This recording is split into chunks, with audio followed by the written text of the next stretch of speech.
Nerd, comment vous avez fini par tomber amoureux de celui qui vous harcelait? Camille portait son sweat de l'ESA 3 fois par semaine et ramenait son déjeuner dans une boîte Harry Potter. Chaque matin, elle arrivait avant tout le monde pour nourrir le lapin de la classe et ranger les fournitures. Son cauchemar, c'était Chloé, une brune populaire qui adorait la ridiculiser. Et regardez, la fille de l'espace avec ses repas bizarres. T'as mis des calculettes dans ce sac moche aussi? Puis le prof annonce le concours de sciences. Le gagnant reçoit une bourse de 1000 €. Les yeux de Camille brillaient comme un sapin de Noël. Elle préparait depuis septembre une expérience sur la croissance des plantes dans différents sols. Mais voilà le piège. Le projet devait être fait à deux. Et devinez qui finit ensemble? Camille et Chloé. Tout le monde pensait que Camille allait supplier pour changer de binôme. Elle a juste soufflé et écrit leurs deux noms. Chloé avait l'air d'avoir envie de changer d'école. Le premier rendez-vous a eu lieu chez Camille. Chloé est arrivée 20 minutes en retard, mâchant son chewing-gum comme si elle voulait être partout sauf là. La mère de Camille leur a proposé des biscuits. Chloé a à peine répondu. Mais son petit frère, Samy, a déboulé dans le salon. Il est autiste et super enthousiaste quand il rencontre des gens. Et là, bizarrement, Chloé a changé de visage. Elle s'est accroupie, lui a demandé ses cartes Yu-Gi-Oh, a même commencé à les trier par type. Pendant une demi-heure, c'était juste une ado normale, sympa avec un gamin. Plus tard, elle a dit doucement à Camille que son cousin était pareil, qu'elle passait ses week-ends à le garder. C'est le gosse le plus cool, mais les gens pigent rien. Camille s'est rendu compte qu'en fait,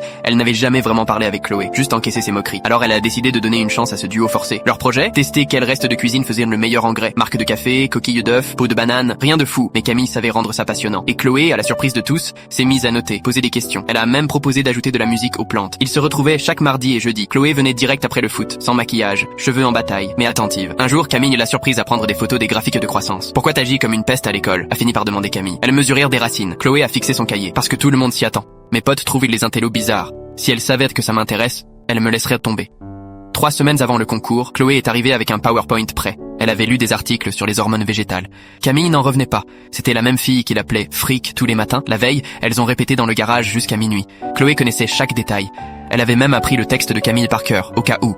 Le jour J, Camille parlait, Chloé gérait les images. Elles fonctionnaient comme une équipe rodée. Quand elles ont gagné la 3e place, elles ont sauté partout. Camille a serré Chloé dans ses bras sans réfléchir.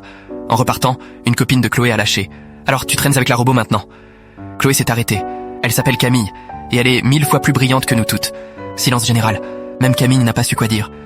Le lundi suivant, Chloé est venue s'asseoir à sa table, juste elles deux, à manger des sandwichs au houmous et discuter d'extraterrestres.